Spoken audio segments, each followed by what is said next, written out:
अमी छा सम्झो था असांजो जेको बिज़नेस आहे ऑनलाइन बिज़नेस आहे ख़ासि तौर ते उन ते बि के असर थींदा?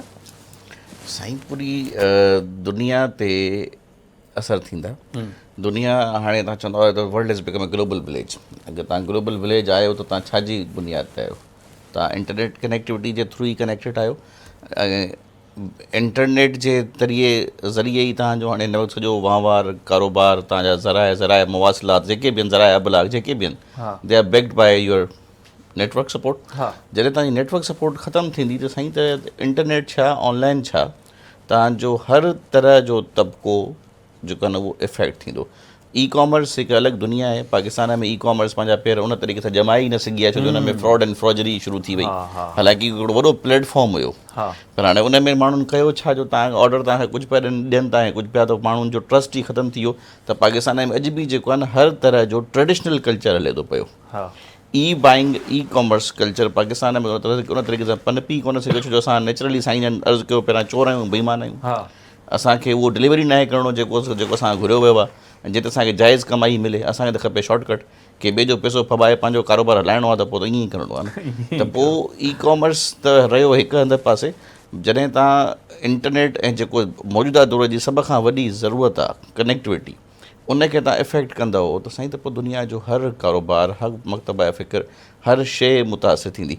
मां साईं जन जे डिसीजन्स खां ॾाढो मुतासिर आहियां। शदीद क़िस्म जा टेक्नोलॉजी आहे हिकिड़ो वर्ड अॼुकल्ह यूज़ थींदो आहे उनजा मुतासिरीन आहिनि। मां ॾाढो इम्प्रेस आहियां उन्हनि जे फ़ैसिलनि खां। साईं अलाए कीअं तव्हां आउट ऑफ द वे राति तव्हां फ़ैसिला कंदव।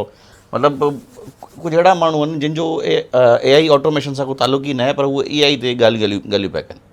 पाकिस्तान अॼु बि जेको आहे न उन दौर में बीठो आहे जिते असांजा जेके वॾा वज़ीर जेके वॾा बयान ॾिनव हम टेक्नोलॉजी को फ़रोग़ देकर पाकिस्तान की मईशत को बेहतर करेंगे। साईं तव्हां कीअं कंदव ख़बर न आहे।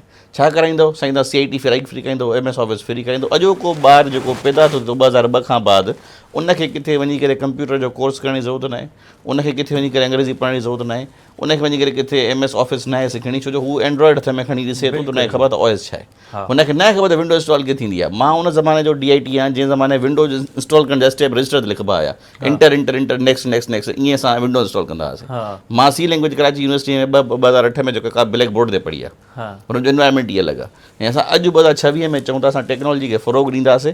मतिलबु असांजी अंडरस्टैंडिंग ई न आहे त असां टेक्नोलॉजी यूज़ करे ॻाल्हायूं पिया ठीकु आहे पर असां टेक्नोलॉजी खे फ़रोग़ ॾींदासीं ऐं टेक्नोलॉजी खे फ़रोग़ ॾेई करे असां जेको आहे पंहिंजी मईशत बहितर कयो आहे। हाणे कीअं कंदासीं इहा ॻाल्हि रही हंधि।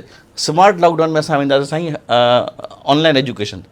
पाकिस्तान जो अलाए केतिरो फ़ीसद सैकड़ो जेको आहे न उहो हिन वक़्तु बुनियादी इलेक्ट्रिसिटी खां महरूम आहे। इंटरनेट कनेक्टिविटी साईं रही परे।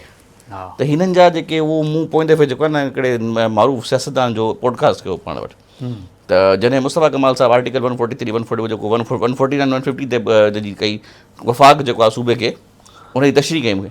उन मूंखे चयो त चयो मुस्तफ़ा कमाल को चाहिए कि उस बंदे को ढूंढे जिसने उसको धक्का दिया है।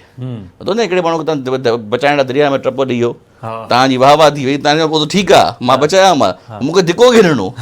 हाणे मूंखे इहो सम्झायो त इहे जेके गवर्नमेंट जेके हिननि खे मशवरा ॾियनि थी पई इहे ॻोल्हनि त हिननि खे धिका केरु थो ॾिए। इहे पुअर अंडरस्टैंडिंग आहे। तव्हां वटि अंडरस्टैंडिंग न आहे शयुनि जी तव्हां हिननि खे कीअं तव्हां इम्प्लीमेंट करण वारा वरी केरु वेठा आहिनि साईं जेके सन 70-80 में जेके आहिनि उहे उन वक़्तु जेके भर्ती थिया हूंदा 16-17 ग्रेड में न उहे 20-21 ग्रेड में जेके इहो मञण लाइ तयार ई न आहिनि त बाबा दुनिया चेंज थी वई आहे। फाइल खे छॾियो दुनिया करे ई सिग्नेचर अची विया आहिनि। बिल्कुलु ईअं।